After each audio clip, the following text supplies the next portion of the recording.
घड़ी की सुइयां रात के 12 बजा चुकी थी। आसमान काले बादलों से घिरा हुआ था और हल्की हल्की बारिश की बूंदें जमीन पर पड़ते ही गहरी खामोशी गुम हो जाती। शहर के कोने में स्थित एक पुराने से मकान के भीतर एक युवा लेखक अरविंद अपने डेस्क पर बैठा हुआ था। उनकी आंखों के सामने खुली किताब के पन्ने हवाओं की मध्यम सरसराहट के साथ खुद ब खुद पलट रहे थे। अरविंद की जिज्ञासु निगाहें किताबों के पन्ने पर अटकी थी। ये कोई आम किताब नहीं थी। वो किताब भूतिया कहानियों के संग्रह उन्हें एक पुराने बुक स्टोर से मिली थी जो अब बंद हो चुका था। किताब के पहले पन्ने पर एक चेतावनी लिखी थी, जो इस किताब के रहस्यों का पता लगाएगा उससे सच्चाई का सामना करना पड़ेगा। किताब के मध्य में एक गांव का जिक्र था, कालाघाटी गांव, जो सदियों पहले राजस्थान के बीकानेर जिले के थार मरुस्थल में स्थित था। लोग कहते हैं कि यह एक भूतिया गांव था। उस गांव में एक पुरानी हवेली थी जिसे कालाधर हवेली के नाम से जाना जाता था। गांव के बुजुर्ग के अनुसार ये हवेली एक बहुत ही खौफनाक और रहस्यमय जगह थी, जहां कोई भी जाने की हिम्मत नहीं करता। कहा जाता है कि हवेली में रात के समय अजीबोगरीब घटनाएं होती थी। अचानक हंसी की आवाज़ें, रोने की चीखें और दरवाज़ों का अपने आप खुलना बंद होना। इसके अलावा उस हवेली की एक खास बात थी कि उसके अंदर का मौसम हमेशा बहुत सर्द रहता था। उस किताब में यह भी लिखा था कि वह हवेली बाहर से जितनी सामान्य थी, अंदर से उतनी ही डरावनी और खौफनाक थी। अरविंद ने कहानी पढ़ते पढ़ते ठंडी हवा का झोंका महसूस किया, मानो हवाओं ने उन्हें भी अपने रहस्यमय दायरे में खींच लिया हो। उन्होंने किताब बंद की और मन ही मन में ठान लिया कि वह कालीघाटी गांव को और कालाधर हवेली के रहस्य को सुलझाएंगे। अरविंद के गांव से कालीघाटी गांव की दूरी लगभग सैकड़ों किलोमीटर थी। उसने अगले दिन ही वहां जाने का सोचा ताकि रहस्यों से पर्दा उठाया जा सके। अगले दिन अरविंद ने अपने बैग में एक कैमरा, एक नोटबुक और एक टॉर्च डाल ली। वे जानते थे कि ये यात्रा खतरनाक हो सकती है, लेकिन उनकी जिज्ञासा उन्हें रोकने के लिए काफ़ी नहीं थी। उन्होंने ट्रेन पकड़ी और अपने सफ़र पर निकल पड़े, मन में एक अजीब सा डर और उत्सुकता के लिए हुए। गांव पहुंचते पहुंचते शाम हो चुकी थी। जैसे ही उन्होंने गांव में कदम रखा, उन्हें एक अजीब सा एहसास हुआ, जैसे उन्हें कोई देख रहा हो। गांव सुनसान था, सिर्फ पुराने मकान जो अब खंडर में तब्दील हो चुके थे, और एक टूटी फूटी सड़क जो आज़ादी के समय हवेली को एक विकसित पर्यटक स्थल में बदलने के लिए बनाई गई थी।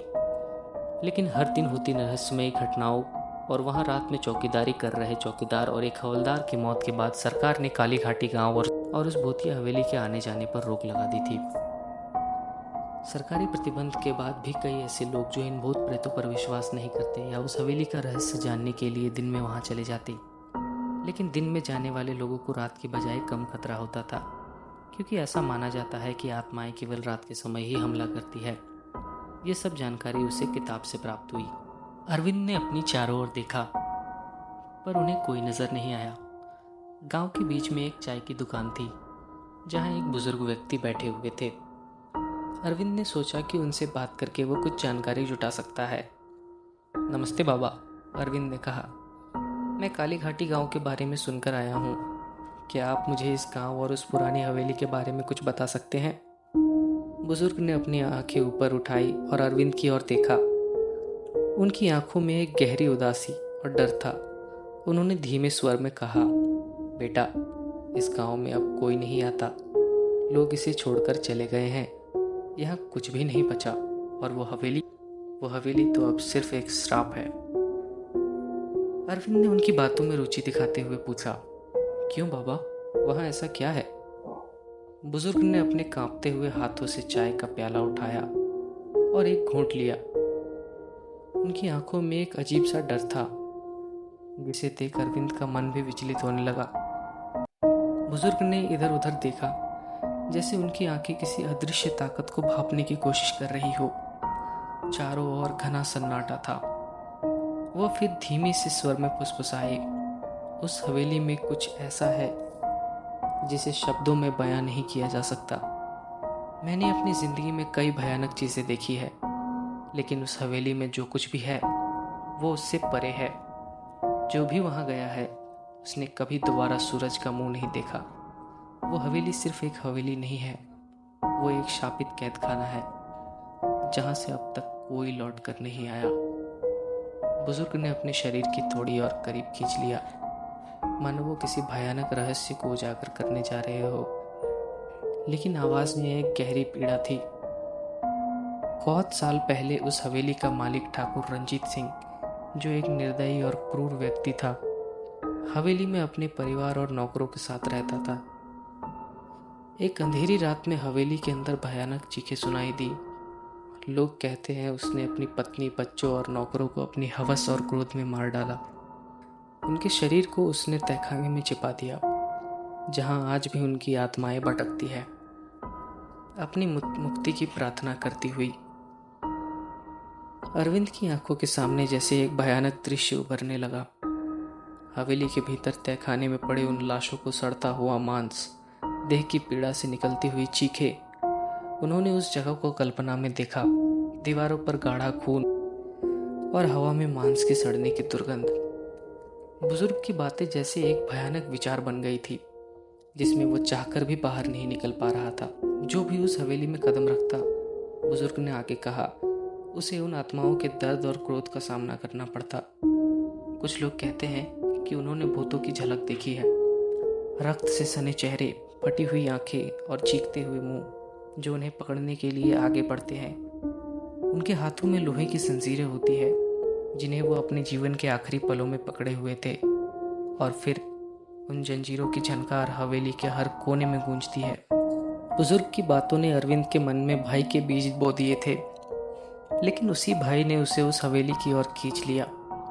उनके भीतर एक अनजानी जिज्ञासा पनप रही थी, जो उसे उस भूतिया हवेली के रहस्य को सुलझाने के लिए मजबूर कर रही थी। उन्होंने अपने भीतर उठते हुए डर को दबाया और बुजुर्ग की आंखों में देखते हुए कहा, बाबा, मैं जानता हूं कि आप मुझे रोकना चाहते हैं, लेकिन भले ही ये मेरी आखिरी यात्रा हो, पर मुझे इस रहस्य का सामना करना ही होगा। बुजुर्ग ने निराश होकर सर हिला दिया, तो फिर तुम भी उन आत्माओं के शिकार बन जाओगे। लेकिन याद रखना, अगर तुमने एक बार उस हवेली में कदम रखा तो वापस लौटने का कोई रास्ता नहीं होगा। तुम्हें उस श्राप का सामना करना पड़ेगा जो सदियों से वहां कैद है। अरविंद ने अपने कदम धीरे धीरे हवेली की ओर बढ़ाए, और हर कदम के साथ उसके दिल की धड़कन तेज होती जा रही थी।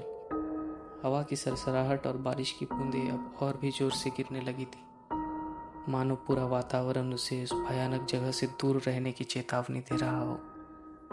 पेड़ों की डालियां हवा में झूम रही थी, उनके पत्तों की फुसफुसाहटें भी अरविंद को सुनाई दे रही थी, जैसे वो भी उसी यात्रा का विरोध कर रही हो।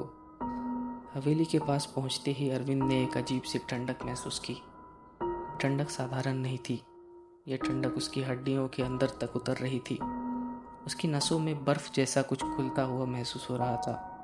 ऐसा लग रहा था जैसे हवेली अपने अंधकारमयी वातावरण को छूने वाले हर व्यक्ति को अपनी दहलीज पर ही शापित कर देती थी। हवेली का विशाल लकड़ी का दरवाज़ा अब उसके सामने था।